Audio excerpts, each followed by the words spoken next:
Hi guys, welcome! A brand new growth system called Skill Inheritance is arriving with the Abyss Lake episode update. This new feature will break the boundaries of job classes as you'll now be able to inherit and use skills from other job classes. In this video, we'll cover everything you need to know about this new feature, including how to unlock, upgrade, and activate inherited skills, plus a breakdown of the first batch of skills available. Alright, without further ado, let's begin. To unlock the skill inheritance system, you'll need to reach base level 170, then accept the Dragon Inheritance quest from Torgun in Abyss Lake. Once completed, the skill inheritance system will be unlocked. You can access the skill inheritance interface by talking to Torgun in Abyss Lake or Torgun's clone in Pantera. At the top left portion is the energy bar where you place the inherited skills. At the lower left portion is a list of skills that can be inherited.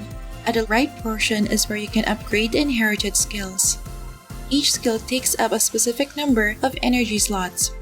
Initially, you'll have 5 energy slots available, but this can be expanded to a maximum of 10. To unlock more energy slots, you'll need Dragon Spine Carvings or Secret Dragon Spine Carvings, which can be obtained from Abyss Lake gameplay. Unlocking all 5 extra slots requires a total of 8 Dragon Spine Carvings. Each additional energy slot unlocked grants plus 1% physical and magic damage bonus, giving a total of 5%. The number of energy slots occupied by a skill depends on their tier. Tier 1 passive skills take up 3 energy slots, Tier 2 passive skills take up 4 energy slots, and Tier 3 active skills take up 7 energy slots. Upgrading a skill to level 10 reduces its energy cost by 1 slot. However, in the current version, inherited skills can only be upgraded up to level 9. This energy slot mechanic is a good way to balance the system since stronger skills cost more energy slots. Next, let's discuss how to unlock, upgrade, and activate inherited skills. Once you reach a Tier 3 class of a job branch, its corresponding inherited skills will be unlocked.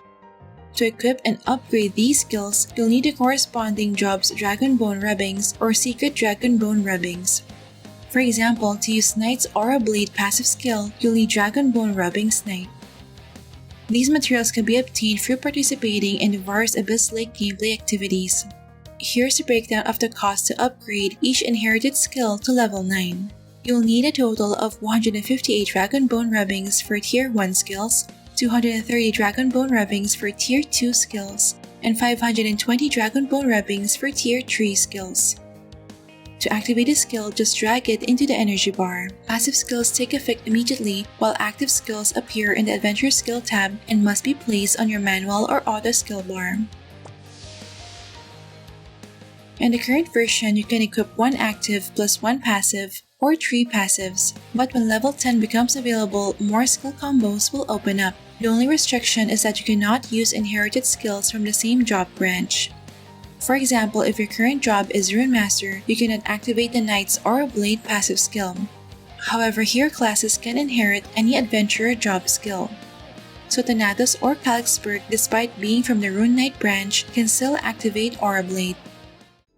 Up next, let's take a look at the first batch of inherited skills. Take note that inherited skills are not always 1:1 copies of their original versions and are currently capped at level 9.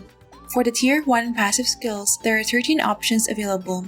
These generally offer small stat boosts and use as fillers only. For the Tier 2 passive skills, we have 12 in total, 5 of which are for boosting damage. Wizard Status Vulnerability boosts damage to targets under Burn, Freeze, Stun, and Bleed status by plus 4.5%. Hunter's Improved Concentration boosts final damage by 4.5% if no movement is made within 1 second. This is coded as Result Dam so it can boost HP loss damage. Rogue's Shadow Chase boosts physical damage and magic damage by 11% when in hiding status, so it has good combo with Devil's Squid card. Sage's Mental Agitation reduces the enemy's M-Def by 27 for 6 seconds, which can stack for each attack. However, it's not useful in instances where debuffs can be cleared instantly. And Knight's Aura Blade boosts AA true damage by Agi times 90 and AA damage by 4.5%, so this is perfect for Fenrir and the upcoming Nameless hero class.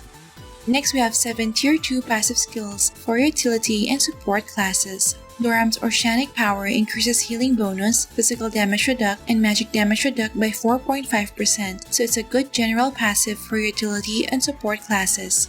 Freeze Glowing Bliss converts 4.5% of the damage taken into temporary HP for 10 seconds, which can stack up to 10 times. Freeze Comprehend reduces cast delay of skills by 4.5%, which is beneficial for the Lightbringer farming build. Crusader's Discipline of Justice boosts Curse, Poison, and Fear Assist by 9%. Blacksmith's Human's Heart Light increases demi-human damage reduction by 22%, however this effect is reduced by 2/3 in PvP. Monk's Dragon Skill grants a 4.5% chance to reflect the magic damage to the attacker and boosts magic damage reduction by 4.5%. And Wizard's Soul Drain boosts max SP by 9% and restores 4.5% of max SP for each enemy killed using a target lock skill. For the Tier 3 active skills, there are 9 in total. Wizard's Amplify Magic Power increases magic damage by 45% for 10 seconds. Hunter's Exceed Break boosts Dex, Int, and Crit by 27 points and crit damage by 27% but reduces attack speed by 90% and agi by 45 points.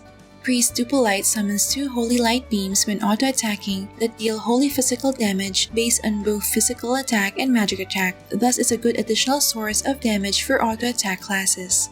Alchemist's Crazy Weed deals earth physical damage to all enemies in range and removes 4 ground effects. This means anyone can now remove those pesky earth fields and safety walls.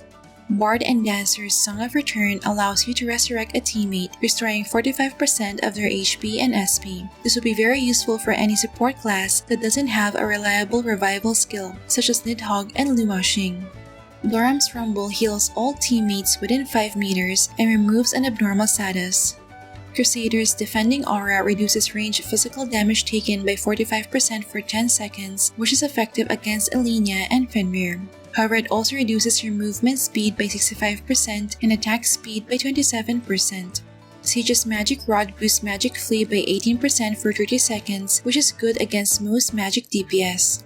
And Assassin's Hallucination Walk increases movement speed by 27%, flee by 27%, crit rest by 27%, and magic damage reduct by 27% for 12 seconds. However, when all skill expires, it reduces agi by 27%, attack speed by 27%, and movement speed by 50% for 6 seconds. If you're wearing a Moonlight Flower Star card, you won't be affected by the movement speed debuff. Lastly, let's discuss the growth progression of skill inheritance. Here's a breakdown of the amount of Dragon Bone Rubbing's self-choice that can be obtained from completing the Warrior's Abyss Lake gameplay activities. You can obtain 12 pieces from unlocking the skill inheritance system, 25 pieces from opening specific elite treasure chests for the first time, a total of 75 pieces from upgrading the Blue Wing Legion reputation to level 13, and 1 piece daily from getting 3000 purification progress in the space-time matrix. There's also a small chance to get secret Dragon Bone Rubbings from defeating the MVP and Mini in space-time matrix, and these ones can be traded in the exchange. This is the only RNG aspect in this system. Currently, there are no BCC boxes to speed up the upgrade process.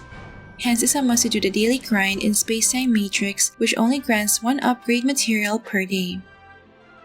If you're aiming for cost efficiency, it's better to choose skills that work across multiple builds. For example, if you're a melee physical DPS player who focuses on PvE content, then you may benefit from status vulnerability, physical pen, and strength. However, one concern with the skill inheritance system is that there's no refund function. Once you invest Dragon Bone Rubbings into a skill, they cannot be returned. So if stronger skills are released in the future, some players might regret their choices.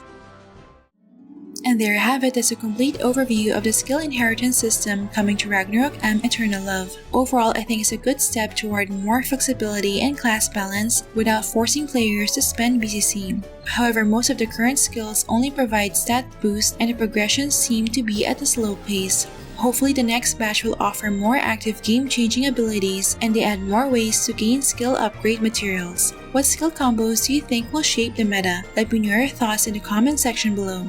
Alright, that's it for this video guys. Don't forget to like if you enjoyed watching this guide. If you're new here, I would love you to consider subscribing by hitting the subscribe button down below. I would love to have you back. Thank you for watching and see you in our next episode.